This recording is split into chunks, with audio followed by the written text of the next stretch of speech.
പടന്ന ഗ്രാമവേദി ഗ്രാമോത്സവം സംഘടിപ്പിച്ചു.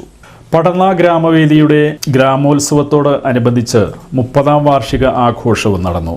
ഇതോടനുബന്ധിച്ച് കായിക മത്സരങ്ങൾ, നാടൻ വടംവലി മത്സരം, സാംസ്കാരിക സമ്മേളനം, ചികിത്സാ സഹായ വിതരണം, വിദ്യാഭ്യാസ അവാർഡ് വിതരണം, DJ നൈറ്റ് തുടങ്ങിയ പരിപാടികൾ നടന്നു. ഉദ്ഘാടന ചടങ്ങിൽ ഗ്രാമവേദി പ്രസിഡന്റ് രാജേഷ് വളർക്കൊടി പതാക ഉയർത്തി.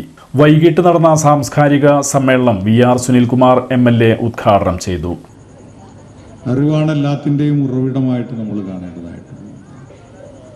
അറിവിലൂടെ തന്നെ നമുക്ക് ഇന്നലെകൾ എന്തായിരുന്നു, ഇന്ന് എന്താണ്, നാളെകൾ എന്തായിരിക്കും എന്നുള്ളതിനെക്കുറിച്ചൊക്കെ തന്നെ ഏറെ ചർച്ച ചെയ്യപ്പെടേണ്ടതായിട്ടുള്ള വേദികൾ നമ്മൾ സൃഷ്ടിക്കപ്പെടുന്നു. അതിന് ഏറ്റവും നല്ല വേദി എന്ന് പറയുന്നത് വായനശാലയാണ് എന്നുള്ള കാര്യത്തിൽ യാതൊരു തർക്കവും. പക്ഷെ പുതിയ മാധ്യമങ്ങളുടേതായിട്ടുള്ള കടന്നുകയറ്റങ്ങളുണ്ട്. കടന്നുകയറ്റം എന്ന് പറയാൻ കഴിയില്ല, മാറ്റങ്ങൾ സംഭവിക്കുന്നുണ്ട്. അത് ഓരോ കാലഘട്ടത്തിലും ഉണ്ടായിട്ടുള്ള കാര്യങ്ങളാണ്. മണ്ഡലത്തിൽ തുടങ്ങിയതാണ് നമ്മുടെ അറിവ് സമ്പാദിക്കുന്നതിൻ്റെ ഘടകങ്ങൾ എന്ന് പറയുന്നത്.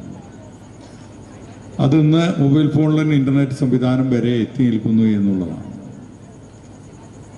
അതുകൊണ്ട് തന്നെ പുസ്തക വായന ഇന്ന് ഇൻ്റർനെറ്റ് സംവിധാനങ്ങൾ ഉപയോഗപ്പെടുത്തിക്കൊണ്ട് തന്നെ ഏത് പുസ്തകങ്ങളും നമുക്ക് വായിക്കാനുള്ള അവസരങ്ങളും ഉണ്ട്. പക്ഷെ വായന നഷ്ടപ്പെടുന്നില്ല എന്നുള്ളത് തന്നെയാണ്. ഗ്രാമവേദി പ്രസിഡന്റ് ചടങ്ങിൽ അധ്യക്ഷത വഹിച്ചു. സാഹിത്യകാരൻ ബക്കർ മേത്തല മുഖ്യ പ്രഭാഷണം നടത്തി. തുടർന്ന് വിദ്യാഭ്യാസ അവാർഡ് വിതരണം നടന്നു. നഗരസഭാ ചെയർപേഴ്സൺ TK ഗീത, പ്രതിപക്ഷ നേതാവ് TS Sajeevan, councillor VM Johny, വിദ്യാഭ്യാസ standing committee chairperson Sheela Panikkassery, Gramavedi treasurer Binsha Prabeesh തുടങ്ങിയവർ സംസാരിച്ചു.